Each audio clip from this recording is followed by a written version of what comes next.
kweyongerayo bwe tugendako mu kanyomero kaffe Bino Obimanyi. Olwaleero tukuleetedde obulamu bw'omukulembeze wa Sudan eya Khartoum eyakulira mu mbeera ey'ekinaku ddala naye ng'essaawa eno afuuse ensonga olwa kkooti y'ensi yonna okumuwenja obuseenene. Ono si mulala ye Omar al-Hassan Bashir.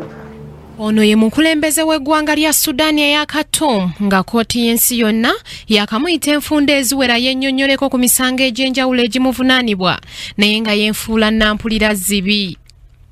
Yazaalibwa mu mwaka gwa 1994 ng'ennaku z'omwezi lumu omwezi ogwa Gatonnya nga kino kitegeeza alina emyaka 72 egy'obukulu era nga yazaalibwa mu kibuga Hoshbanak ekisangibwa mu Khartoum ey'omu mambuka. Yazaalibwa mu maka g'Abawalabu amankuseere ng'ekyokulya bawammanta kiwammante. Yatandika okusoma mu mwaka gwa 1947 mu ssomero lya primary oluvannyuma ne yeegatta ku ssomero ly'amagye erya secondary. Wano we yava ne yeegatta mu Egyptian Military Academy mu Cairo n'oluvannyuma ne yeegatta ku Sudan Military Academy mu mwaka gwa 1966 era n'atikkirwa ne degree.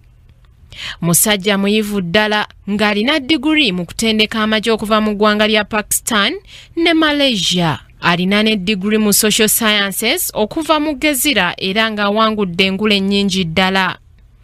President Omar al-Hassan Ahmad Bashir alina abakyala babiri okuli n'ekizibwe we Fatima Khalid n'omulala Widad Beka naye ng'ekyewuunyisa talina mwana n'omukonsi. Ng'amaze okutikkirwa yayagala okutuukiriza ekirooto kye eky'okubeera munnamagye era yeegatta ku magye g'e Sudan mu mwaka gwa 1968 olwo nno ng'atandise okuyingirira ebyobufuzi.